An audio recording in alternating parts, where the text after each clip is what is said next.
நம்மோட அண்டை நாடாக இருக்கக்கூடிய வங்கதேசத்தில் கடந்த ஆண்டை நினைவுபடுத்தும் போராட்டங்கள் மீண்டும் வெடித்திருக்கின்றன.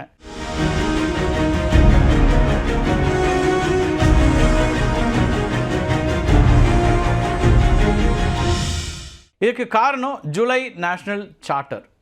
இது என்ன ஜூலை நேஷனல் சார்ட்டர் அப்படின்னு உங்களுக்கு கேள்வி எழலாம். ஜூலை தேசிய சாசனம் அப்படிங்கிறது என்ன அப்படிங்கிற கேள்வி எழலாம். 2024ஆம் ஆண்டு ஜூலை மாதம் நடைபெற்ற மக்கள் எழுச்சிக்கு பிறகு வங்கதேசத்தில் அரசியல் மற்றும் நிர்வாக சீர்திருத்தங்களை செயல்படுத்துவதற்கான ஒரு முக்கியமான ஆவணம் தான் இந்த ஜூலை தேசிய சாசனம்.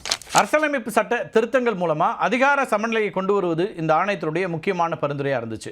இதன் மூலமாக ஒரு ஆட்சியாளர் சர்வாதிகாரியாக மாறுவதை தடுக்க முடியும் அப்படின்னு கருதுது இந்த ஆணையம். முக்கியமாக ஒருவர் 2 முறை மட்டுமே பிரதமர் பதவி வகிக்க வேண்டும், அதிபருக்கு கூடுதல் அதிகாரங்கள் வழங்குதல், நாடாளுமன்றத்தில் மேலவையை உருவாக்கவும் பரிந்துரைக்கப்பட்டிருந்துச்சு. இந்த 20ல் வங்கதேசம் தற்போது ஒற்றை சபை நாடாளுமன்ற முறையை பின்பற்றிட்டு இருக்கு.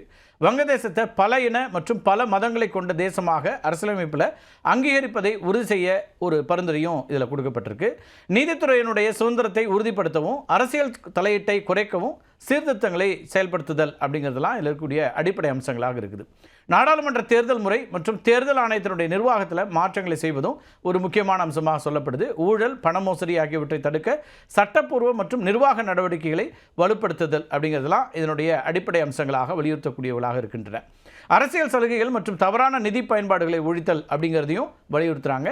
2024 ஜூலை எழுச்சியில் பங்கேற்ற மாணவர்களுக்கும் குடிமக்களுக்கும் போராட்டத்தின் போது காயமடைந்தவர்களுக்கும் சட்ட பாதுகாப்பு மற்றும் நிவாரணம் வழங்குவது அப்படிங்கிறதும் முக்கியமாக இதில் சொல்லப்படுது. 2024 நடந்த இந்த ஜூலை எழுச்சி இருக்கு இல்லையா, அதுக்கு அரசு அங்கீகாரம் அளிப்பது அப்படிங்கிற பல அம்சங்களை இந்த இதில் பரிந்துரைக்கிறாங்க.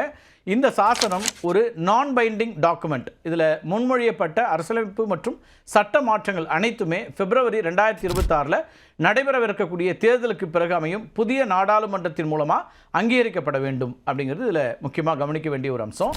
இந்த சாசனம் இறுதி செய்யப்பட்டு பங்களாதேஷ் தேசியவாத கட்சி உட்பட 25 கட்சிகள் கையெழுத்திட்டிருக்காங்க. இதில் ஜூலை தேசிய சாசனத்திற்கு எதிராகவும் மாபெரும் போராட்டங்களும் தொடங்கி இருக்கின்றன.